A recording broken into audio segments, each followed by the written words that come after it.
പഴനി എന്ന് പറയുമ്പോൾ എല്ലാവരുടെയും മനസ്സിലേക്ക് വരുന്നത് തമിഴ്നാട്ടിലെ പഴനിയും പഴനിമുരുകൻ ക്ഷേത്രവും ഒക്കെയാണ് അല്ലേ. പക്ഷേ ഇത് തമിഴ്നാട്ടിലെ പഴനിയല്ല, നമ്മുടെ കോഴിക്കോടും ഒരു പഴനിയുണ്ട്. കാരണം മേൽപ്പഴനിയും അവിടുത്തെ ക്ഷേത്രത്തിലെ മനോഹരമായ കാഴ്ചകളും. സമീർ സി മുഹമ്മദാണ് റൈഡിംഗ് സീറ്റിൽ. കോഴിക്കോട് നഗരത്തിൽ നിന്ന് 10 കിലോമീറ്റർ ദൂരമാണ് വെള്ളിപ്പറമ്പ് മയിലാടും കുന്നിലെ മേൽപ്പഴനി ക്ഷേത്രത്തിലേക്കുള്ളത്. പോകാം ആ വിശേഷങ്ങളിലേക്ക്.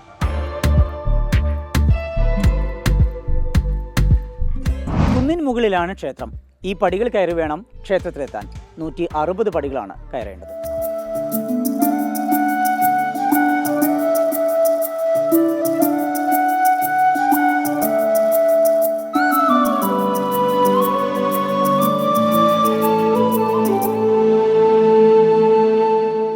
മേൽപ്പഴനി ശ്രീജ്ഞാന ദണ്ഡായുധപാണി ക്ഷേത്രം എന്നാണ് മുഴുവൻ പേര്. പാദഗണപതിയെ പ്രാർത്ഥിച്ച് തേങ്ങയുടച്ച് പടി കയറി തുടങ്ങും. കാട്ടിലൂടെ കുളിർമയുള്ള അന്തരീക്ഷത്തിലൂടെയാണ് പടികയറ്റം.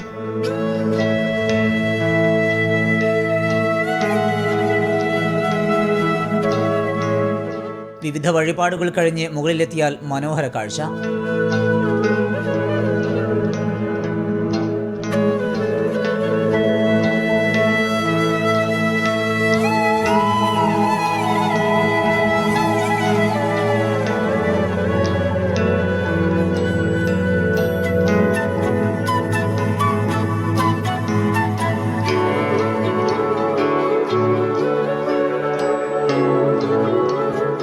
നൂറ്റാണ്ടുകൾ പഴക്കമുള്ള ക്ഷേത്രം 2016-ൽ ശരവണബാബയാണ് പുനർനിർമ്മിച്ചത്.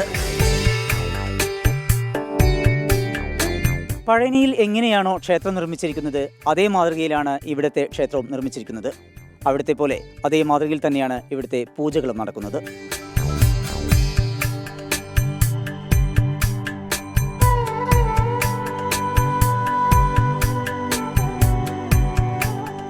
കാവടി, തലമുണ്ഡനം, അങ്ങനെ വിവിധ കാഴ്ചകൾ ഇവിടെയുണ്ട്.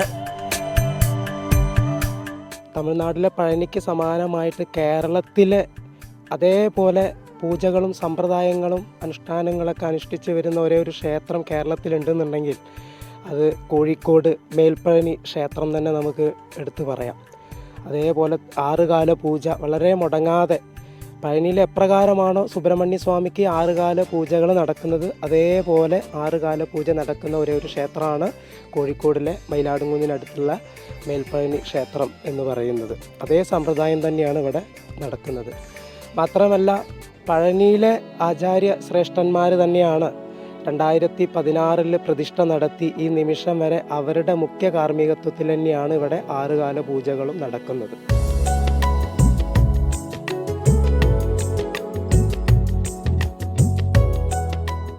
തമിഴ് മുറപ്രകാരം ഓതുവാർ തേവാരം പാടി ദേവനെ ഉണർത്തുന്നതും ഇവിടുത്തെ പ്രത്യേകതയാണ്.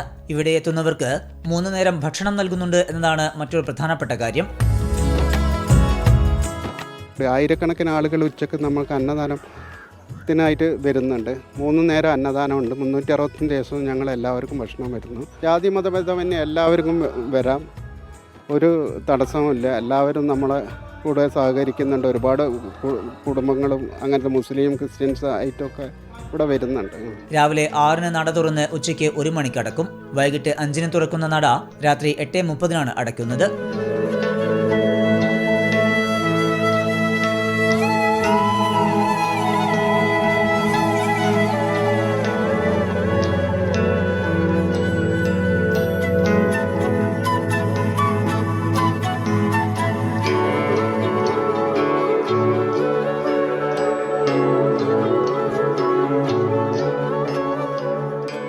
പ്രാർത്ഥനയ്ക്കും ഇവിടുത്തെ കാഴ്ചകൾ കാണാനുമായി ജാതിമത ഭേദമന്യേ നിരവധി പേരാണ് എത്തുന്നത്.